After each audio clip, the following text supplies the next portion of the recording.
विश्वविद्यालय के प्राचार्य जी, हमारे गुरुवृंद, उपस्थित ये बच्चे, नौजवान साथियों,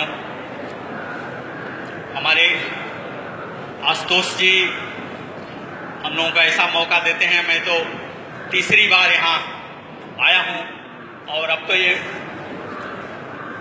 अब अपना स्कूल भी लगने लगा है, अपना घर भी लगने लगा है।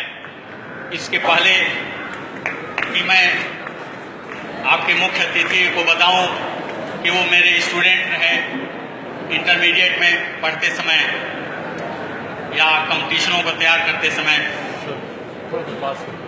Hello hello. तो इसके पहले पिछली बार जब मैं आया था तो रिंकू सिंह जो ट्रेजरी अफसर मऊ में हैं वो थे, वो भी मेरे स्टूडेंट थे। और लगभग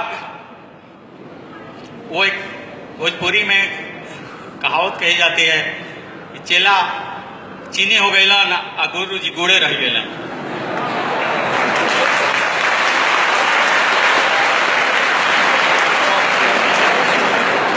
यह किसी भी गुरु के लिए गौरव की बात है कि उसको अपने ही पढ़ाए हुए अपने ही उन विद्यार्थियों को का स्वागत करना हो, यह मैं ही महसूस कर सकता हूं कि मेरे लिए भी कितने गौरव की बात है। ये वो ऊंचाइयां छूने जा रहे हैं लोग जिसकी जरूरत है। मैं क्यों आता हूं?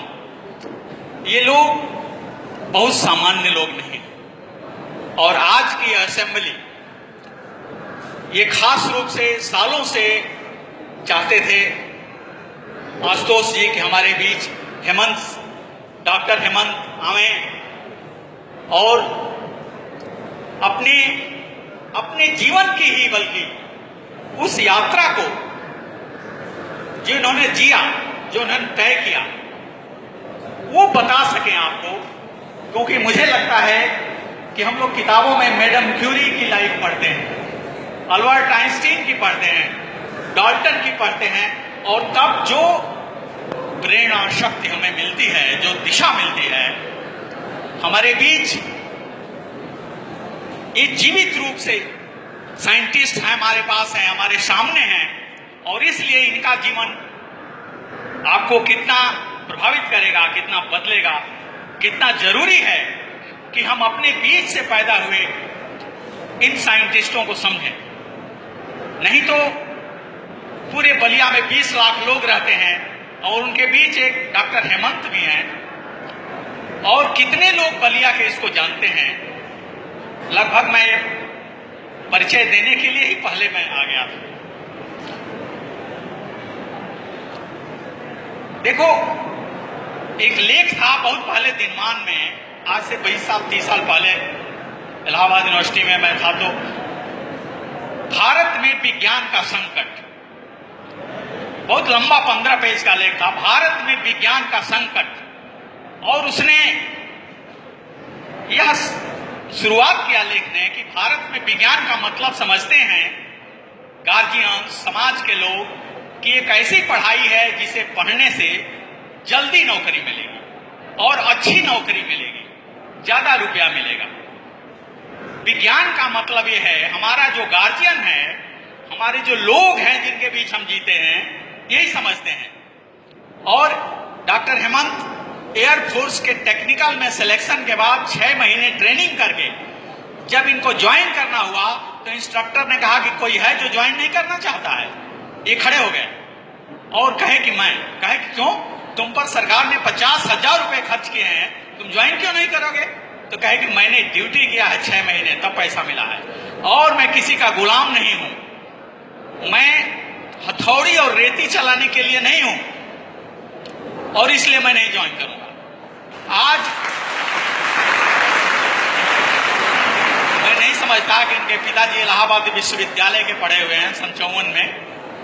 इनके भाई लोग, इनके बड़े पिताजी इलाहाबाद विश्वविद्यालय में थे, इनके 6 चचेरे भाई इलाहाबाद विश्वविद्यालय में, एक आईपीएस है, तो एक आईएएस है, एक डॉक्टरेट है, तमाम लोग हैं, कर्नल हैं, एसपी हैं। ये हेमंत जो है अगर पायलट अफसर होते, स्क्वाड्रन लीडर होते और इनको 2 लाख 4 लाख रुपए मिलते, इनको दहेज देने वाले बड़ी बड़ी गाड़ियां लेकर के आते, लेकिन इन्होंने जीवन में जो दिशा थी साइंटिस्ट बनने की दिशा, उस दिशा को चुना। आज इनको मौका मिला है, ये जा रहे हैं स्वीडन, अरे वो थाईलैंड प्रोफेसर होकर के। इनको बोस्टन जाना था अभी लेक्चर देने, अमेरिका, पेरिस, 10 देशों, कल बताया कि अभी चाइना से 10 देशों से लेक्चर देने के लिए इन्विटेशन है। लेकिन इस देश का दुर्भाग्य क्या है कि इनको एक भी लेक्चर देने का मौका नहीं मिल पाया। ये 2.5, 3 लाख 4 लाख रुपए खर्च करें, स्पॉन्सर जिन CSIR को करना है, जिन संस्थाओं को करना है, वो नहीं कर पाती हैं। और तब डॉक्टर CNR राव, एक जनरल नॉलेज है, डॉक्टर CNR राव को कौन सा पुरस्कार मिला है?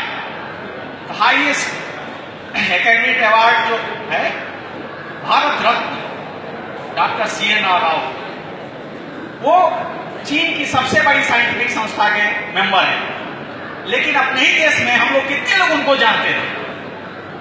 सवाल यह है कि हमारे भारत में जो नवोदित साइंटिस्ट हैं, उनसे कितना परिचित हैं, कितना जान पाते हैं? विज्ञान का संकट क्या है और उस संकट को भारत में क्या है, अभी आपको बताएंगे डॉक्टर हेमंत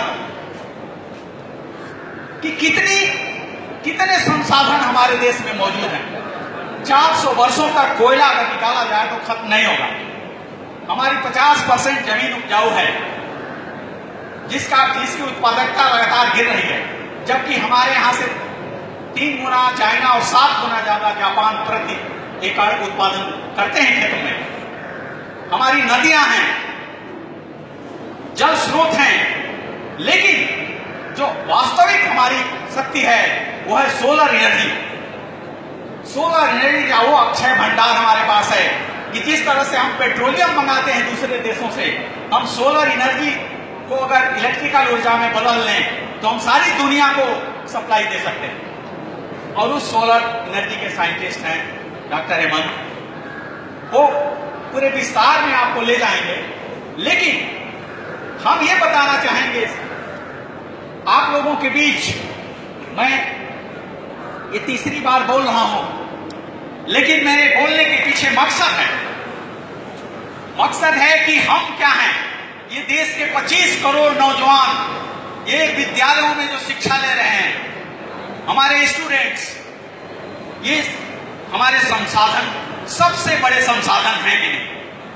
हमारा ब्रेन जो 1400 सीसी का होमो सेपियंस का ब्रेन, जो जितने जीवित प्राणी हैं उसमें सबसे बड़ा ब्रेन, और वो हमारी सबसे बड़ी पूंजी है, उसकी कैपेसिटी। लेकिन उस ब्रेन का इस्तेमाल इस विद्यालयों में जहां पढ़ते हैं या हिंदुस्तान के किसी भी विद्यालय में आप पढ़ते हैं, मेरा मानना है कि आपके दिमाग का बहुत छोटा हिस्सा उपयोग हो पाता है।